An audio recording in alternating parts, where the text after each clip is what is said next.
नमस्कार दोस्तों, आज हमें राजस्थान में प्रजामंडल आंदोलन के बारे में अध्ययन करेंगे। जैसा कि कल हमने अध्ययन किया था राजस्थान का एकीकरण से पहले की जो राजस्थान में राजनीतिक जो चेतना विभिन्न देशी रियासतों में जगी, उसके बारे में अध्ययन करेंगे। जब संपूर्ण भारत में अखिल भारतीय स्तर पर राजनीतिक चेतना का सूत्रपात हुआ तो राजस्थान भी इससे अछूता नहीं रहा। राजस्थान में भी कई ऐसी संस्थाएं थी जिन्होंने राजनीतिक चेतना को जागृत करने का कार्य किया, जिसमें विजय सिंह पथिक द्वारा स्थापित राजस्थान सेवा संघ एवं वीर भारत सभा जैसी संस्थाओं ने राजस्थान में जागृति का कार्य किया। परंतु राजस्थान में जन जागृति का महत्वपूर्ण जो कार्य है वो 1927 के पश्चात हुआ। 1927 में देशी राज्य लोक परिषद की स्थापना हुई।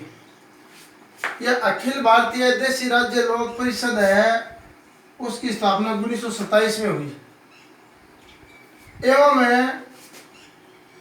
1931 में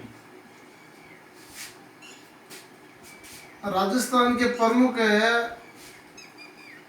नेता रामनारायण चौधरी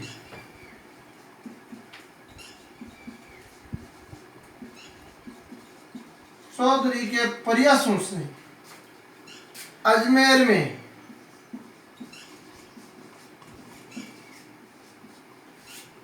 देशी राज्य लोक परिषद का पहला अधिवेशन हुआ।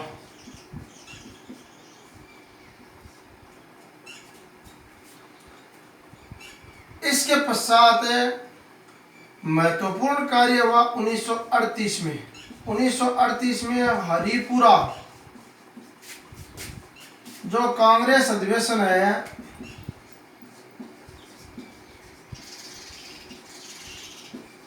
उसमें भारतीय राष्ट्रीय कांग्रेस जो इससे पहले देशी रियासतों के जो भी आंतरिक मामले थे उसमें हस्तक्षेप की नीति अपना रखी थी, परंतु 1938 के बाद देशी रियासतों में चल रहे आंदोलन को नैतिक समर्थन देने का कार्य किया भारतीय राष्ट्रीय कांग्रेस ने, जिससे देशी रियासतों में राजनीतिक चेतना को गति मिली। अब हम राजस्थान के कुछ महत्वपूर्ण प्रजामंडलों का अध्ययन करेंगे। राजस्थान के जो भी प्रजामंडल हैं उनमें हम सबसे पहले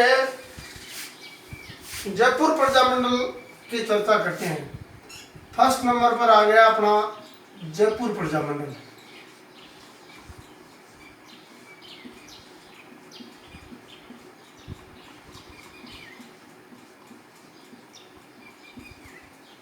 राजस्थान में स्थापित जितने भी प्रजामंडल है उनमें हम पहला प्रजामंडल ही कह सकते हैं, जिसकी स्थापना हुई है 1931 में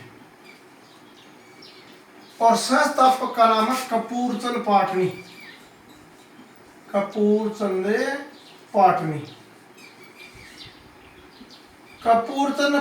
के द्वारा स्थापित यह प्रजामंडल है वह ज्यादा प्रभावशाली नहीं रहा। इस कारण इसके एक अन्य महत्वपूर्ण नेता जिनका नाम था जमनलाल बजाज,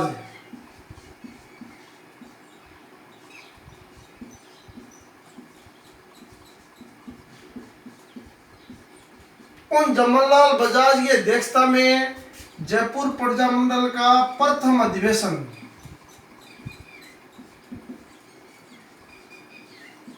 1938 को हुआ। 1938 को जमनलाल बजाज की अध्यक्षता में जयपुर प्रजामंडल का प्रथम अधिवेशन हुआ। जमनलाल बजाज से संबंधित एक और प्रश्न है, इन्होंने चरखा संघ की स्थापना की। चरखा संघ है वो जमनलाल बजाज का द्वारा स्थापित था। और वैसे जयपुर में जो जनजागृति का जो श्रेय है वो दिया जाता है, इसका भी एक प्रश्न है। जयपुर जो है उसमें अर्जुन लाल सेठी, सभी जानते हैं अर्जुन लाल सेठी को। अर्जुन लाल सेठी वैसे राजस्थान के क्रांतिकारियों का पिता कहा जाता है। अर्जुन लाल सेठी ने जयपुर में सर्वप्रथम जनजागृति का कार्य प्रारंभ किया था। 1931 में कपूरचंद पाटनी ने इस प्रजामंडल की स्थापना की, परंतु ये ज्यादा प्रभावशाली नहीं हुआ। तो फिर जमनलाल बजाज की अध्यक्षता में यह इसका प्रथम अधिवेशन 1938 में हुआ। 1942 में भारत छोड़ो आंदोलन में भी इन कार्यकर्ताओं ने भाग लिया और 1947 तक यह आंदोलन चलता रहा। अब हमें दूसरा प्रजामंडल पढ़ते हैं, बूंदी। बूंदी के बारे में पढ़ने से पहले हम सबको आना चाहिए कि बूंदी में एक बरड़ नाव का किसान आंदोलन चला था। तो बरड़ आंदोलन का संबंध किससे है? बूंदी से है। तो बरड़ आंदोलन जो भी हुआ है वो किसने चलाया था? फतिक जी ने, विजय सिंह फतिक। और विजय सिंह फतिक जी के साथ कौन थे? रामनारायण चौधरी। रामनारायण चौधरी और फतिक जी द्वारा जो बरड़ किसान आंदोलन चलाया गया वो बूंदी से संबंधित था। और बूंदी जो प्रजामंडल है उसकी जो स्थापना है वो हुई है जयपुर प्रजामंडल के साथ ही 1931 में। बूंदी प्रजामंडल की जो स्थापना 1931 में कांतिलाल जैन, कांतिलाल ने की है। कांतिलाल के साथ साथ ऋषिदत्त मेहता,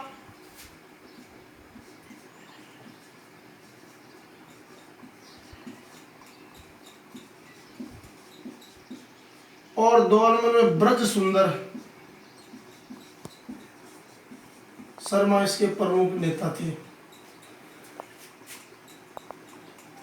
1944 में बूंदी राज्य लोक परिषद की स्थापना हुई है। इसमें देखो 1944 में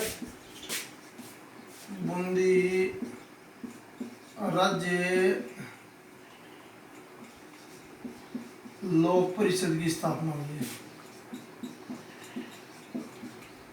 यह रामनारायण चौधरी के द्वारा हुई है। बूंदी राज्य लोक परिषद की स्थापना रामनारायण चौधरी के प्रयासों से बूंदी में हुई है 1944 में। अब अपना तीसरा प्रजामंडल आता है जिसका नाम है हाड़ौती प्रजामंडल। हाड़ौती प्रजामंडल। अब देखो हाड़ौती प्रजामंडल और कोटा प्रजामंडल को दोनों को हमें एक साथ पढ़ना है। हालांकि दोनों में डिफरेंस है, संस्थापक एक ही है। महत्वपूर्ण बात यह है कि हाड़ौती प्रजामंडल और साथ में दूसरा है कोटा प्रजामंडल। संस्थापक एक ही रहेगा, सन अलग होगी। तो यहाँ पर हाड़ौती प्रजामंडल की स्थापना 1934 और कोटा प्रजामंडल की स्थापना हुई 1939। और संस्थापक एक ही है, नाम है नयनूराम शर्मा। नयनूराम शर्मा। जब भी हाड़ौती कोटा बूंदी में जनजागृति का नाम आए तो नयनूराम शर्मा तैयार मिलेगा भाई। नयनूराम शर्मा जिसने कोटा प्रजामंडल की स्थापना 1939 में, हाड़ौती प्रजामंडल है की स्थापना 1934 में की। परंतु 1941 में नैनूराम जो शर्मा है की हत्या हो गई। 1941 में नैनूराम शर्मा की हत्या हो गई। तो 1941 से इस प्रजामंडल का जो नेतृत्व है वो किसने किया? 1942 से मान लो आप, 1942 से अभिन्न हरि ने, पंडित अभिन्न हरि मान लो, पंडित अभिन्न हरि ने 1942 से कोटा प्रजामंडल का नेतृत्व किया। इनके बंदी बनाए जाने पर अभिनरी को भी 1942 के भारत छोड़ो आंदोलन के दौरान बंदी बनाया गया। तो मोतीलाल जैन तीसरा नेता आ गया, मोतीलाल जैन। मोतीलाल जैन ने इसका नेतृत्व किया एवं 2 सप्ताह तक भारत छोड़ो आंदोलन के दौरान, कितने सप्ताह तक? 2 सप्ताह कोटा शहर पर इन क्रांतिकारी ने अधिकार कर लिया। ये इतिहास में दूसरी बार था जब कोटा शहर पर क्रांतिकारी ने अधिकार कर लिया। एक तो 1857 की क्रांति के दौरान और दूसरा 1942 के भारत छोड़ो आंदोलन के दौरान कोटा प्रजामंडल के कार्यकर्ता 3 आपको याद रखने हैं। कोटा प्रजामंडल नैनूराम शर्मा फर्स्ट है, अभिनरी सेकंड है 2 नंबर पर, और 3 नंबर पर मोतीलाल। तो मोतीलाल जैन सहित ये 3 नेता थे जिन्होंने कोटा प्रजामंडल है उसको आगे बढ़ाया है। तो अब अपना अगला जो प्रजामंडल है, चौथा महत्वपूर्ण प्रजामंडल है मारवाड़ प्रजामंडल। मारवाड़ प्रजामंडल देखेंगे, राजस्थान के जोधपुर है, नागौर है, पाली है, जालौर है, बाड़मेर है, इस इलाके को सारे को मारवाड़ के नाम से जानते हैं।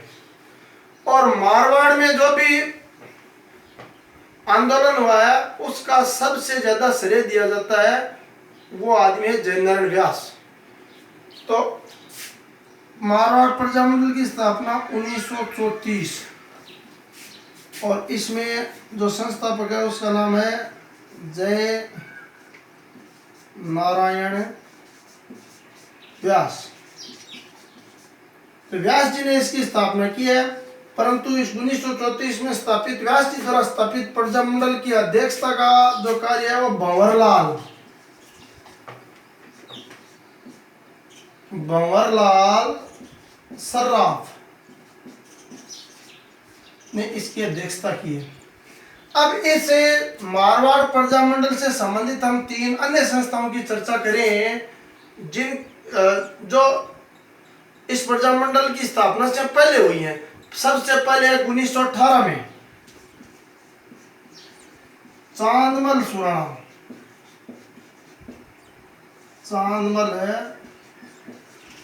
सुराणा ने मारवाड़ हितकारिणी सभा की स्थापना की।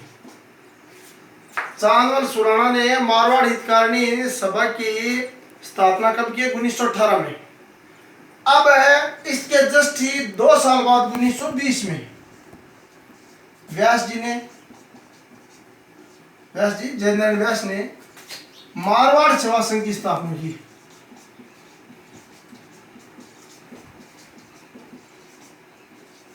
की। अच्छा प्रश्न है, मारवाड़ सेवा संघ 1920 जयनारायण व्यास।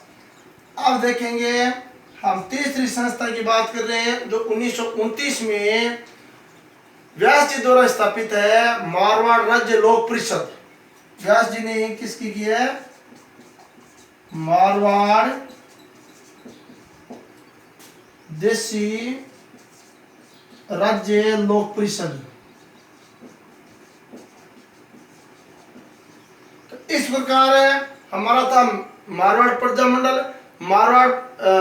प्रजामंडल भी भारत छोड़ो आंदोलन में लोगों ने काफी ज्यादा गिरफ्तारियां दी और इस आंदोलन में एक हमारे क्रांतिकारी है जिन्होंने भूख हड़ताल के दौरान उनकी मृत्यु हुई, जिनका नाम था बाल मुकुंद बिस्सा का संबंध भी मारवाड़ प्रजामंडल से था और उनकी मृत्यु भी इस भारत छोड़ो आंदोलन के दौरान लगातार यानी जिन्होंने आमरण अनशन किया, इससे इनकी मृत्यु हुई। अब हम अगला प्रजामंडल, महत्वपूर्ण प्रजामंडल पढ़ते हैं, बीकानेर प्रजामंडल। तो बीकानेर प्रजामंडल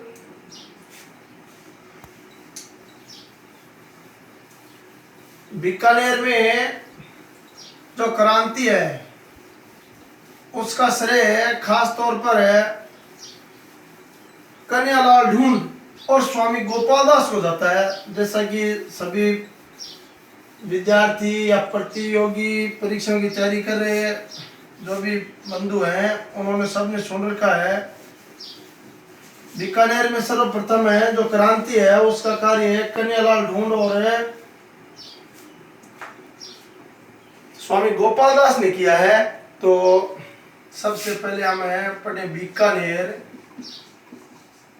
प्रजा मंडल। अब यहाँ बीकानेर प्रजा मंडल स्थापना आ गई 1936। संस्थापक का नाम आ गया मग्गाराम वेद ने किसकी स्थापना की है? इस प्रजा मंडल की। जबकि हमने चर्चा क्या की, बीकानेर में क्रांति का जन्मदाता कन्हैयालाल ढूंढ व स्वामी गोपाल दास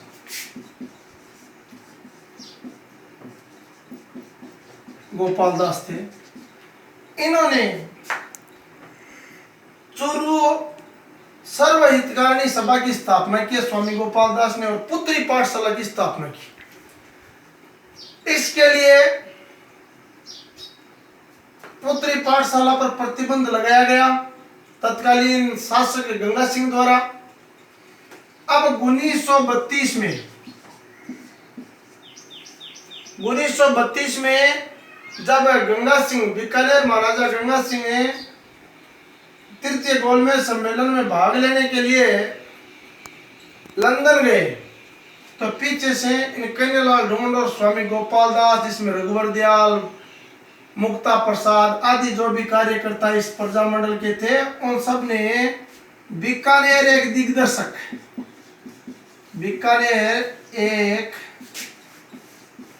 दिग्दर्शन नामक पर्चे बंटवाए। तो इन सब, जब महाराजा वापस लौटे तो इन सभी जो भी इसके नेता थे, उन सब पर सार्वजनिक सुरक्षा कानून लगाकर इन्हें गिरफ्तार किया गया। आगे चलकर जो बीकानेर प्रजा मंडल है वो भारत छोड़ो आंदोलन के दौरान भी सक्रिय रहा। और जैसा कि आप सभी जानते हो कि 30 मार्च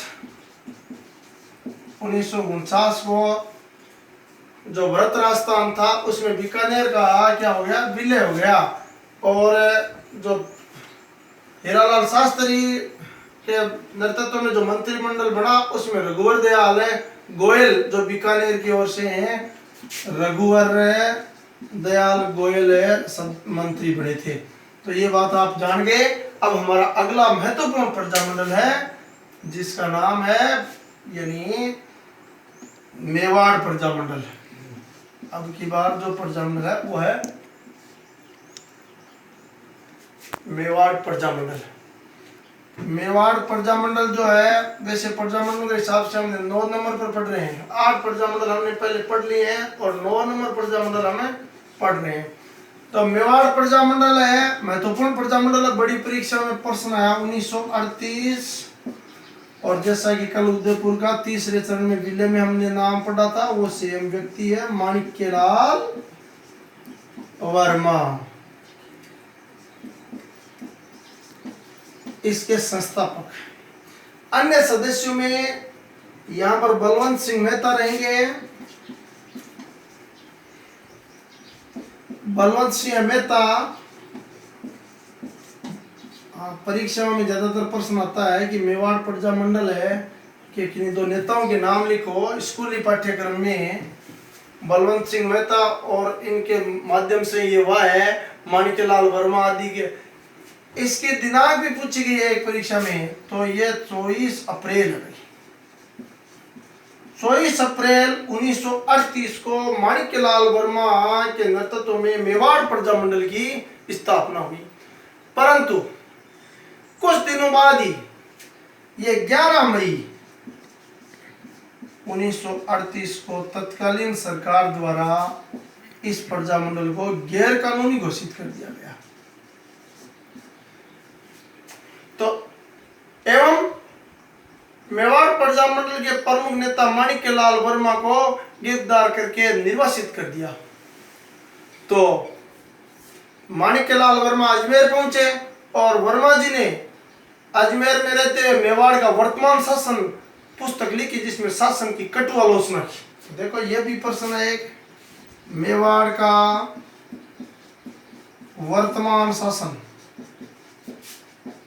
माणिक्यलाल वर्मा की पुस्तक है और अजमेर दौरान उन्होंने लिखी है जिसमें तत्कालीन शासक की कटु आलोचना की है, भर्त्सना की है। तत्पश्चात ये जो प्रजामंडल है 1941 में इसकी पाबंदी को हटा लिया गया। 1941 में मेवाड़ प्रजामंडल पर लगी जो प्रतिबंध था उसे हटाया गया और 25-26 नवंबर देखेंगे, मोस्ट प्रश्न है, 25-26 नवंबर 1941 को वर्मा जी की अध्यक्षता में इस प्रजामंडल का पहला अधिवेशन हुआ।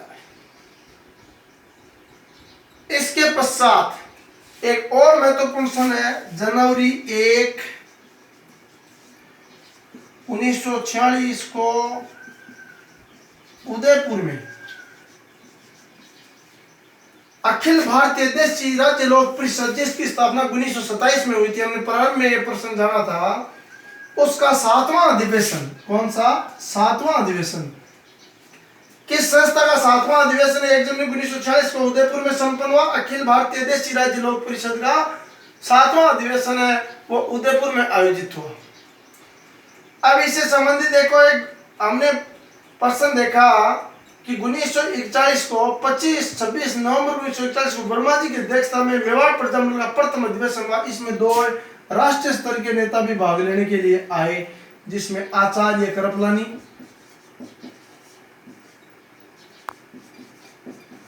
और विजय लक्ष्मी पंडित जिन्होंने इसमें भाग लिया। तो यह था अपना मेवाड़ प्रजामंडल।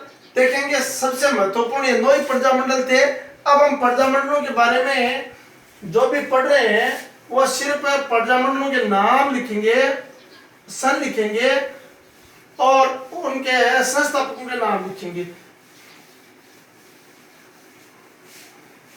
अब हम अगला जो प्रजामंडल है वो लिखते हैं सिरोही प्रजामंडल 10वां।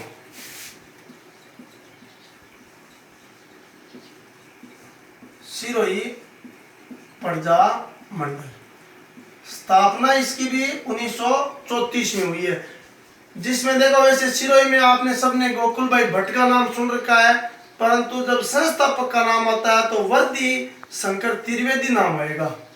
क्या नाम आएगा? वर्दी शंकर त्रिवेदी। और गोकुल भाई भट्ट इसमें साथ रहेगा।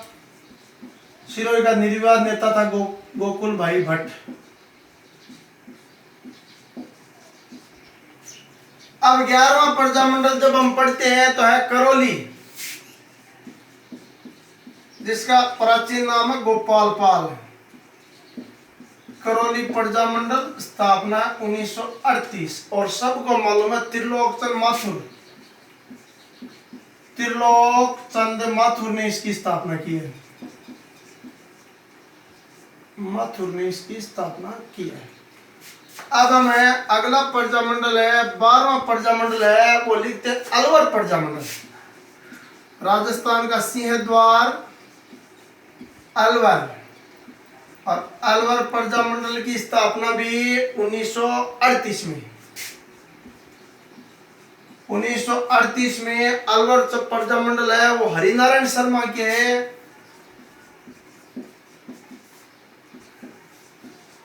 शर्मा के नेतृत्व में इस प्रजामंडल की स्थापना हुई है। और अगला प्रजामंडल जो है हम भरतपुर है प्रजामंडल का नाम लिखते हैं भरतपुर। भरतपुर प्रजामंडल भी 1938 में स्थापित हुआ और इस प्रजामंडल के जो संस्थापक हैं उनका नाम है किशनलाल जोशी। किशनलाल जोशी। किशनलाल जोशी ने भरतपुर प्रजामंडल की स्थापना 1938 में की है। जैसा कि हम पहले चर्चा कर चुके कि 1938 में राजस्थान की जनजागृति में एक मील का पत्थर साबित हुआ कांग्रेस का हरिपुरा अधिवेशन। इसके पश्चात राजस्थान में तेज गति से इन प्रजामंडलों की स्थापना हुई। अगला है शाहपुरा। शाहपुरा जो प्रजामंडल है उसकी स्थापना भी 1938 में हुई है। शाहपुरा जो भीलवाड़ा में है, इसमें जो प्रजामंडल है वो रमेश चंद्र ओझा के नेतृत्व में संपन्न हुआ भाई। रमेश चंद्र ओझा के नेतृत्व में ये प्रजामंडल है वो संपन्न हुआ है। और 15वां जो प्रजामंडल है वो है राजस्थान का एकदम पूर्वी जो जिला है धौलपुर। धौलपुर प्रजामंडल, और इसकी स्थापना भी 1938 में, और इसके संस्थापक का नाम है ज्वाला प्रसाद जिज्ञासु। ज्वाला प्रसाद जिज्ञासु ने इसकी स्थापना की है। अब हम बात करते हैं 16वें प्रजामंडल की, जो किशनगढ़ प्रजामंडल है। अजमेर का किशनगढ़ है प्रजामंडल 1939 में किशन जो गढ़ है वो प्रजामंडल है वो स्थापित किया गया। और कांतिलाल चौथानी संस्थापक है, कांतिलाल चौथानी ने इस प्रजामंडल की स्थापना की है। अगला प्रजामंडल है वो डूंगरपुर। डूंगरपुर के बारे में सभी जानते हैं। डूंगरपुर प्रजामंडल स्थापना काफी लेट हुई है 1944 में, और संस्थापक का नाम है भोगीलाल पांड्या।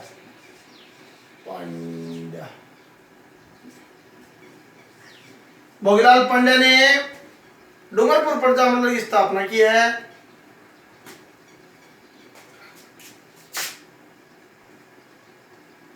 इसके बाद में अपना 18वां प्रजामंडल जो आता है वो बांसवाड़ा प्रजामंडल आता है भाई।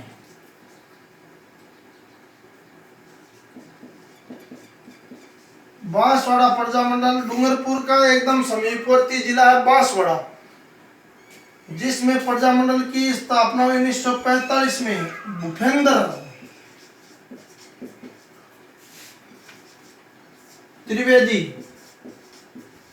भूपेंद्र त्रिवेदी या भूपेंद्र नाथ त्रिवेदी जो भी है उसके संस्थापक है भूपेंद्र त्रिवेदी।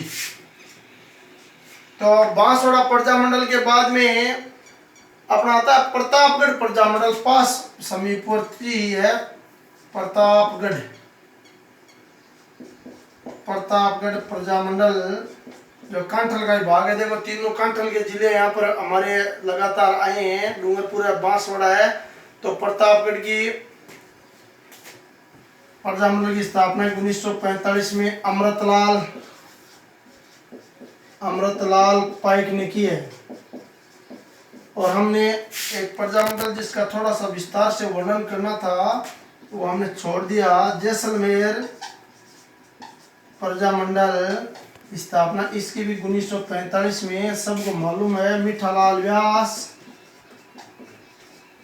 व्यास ने की।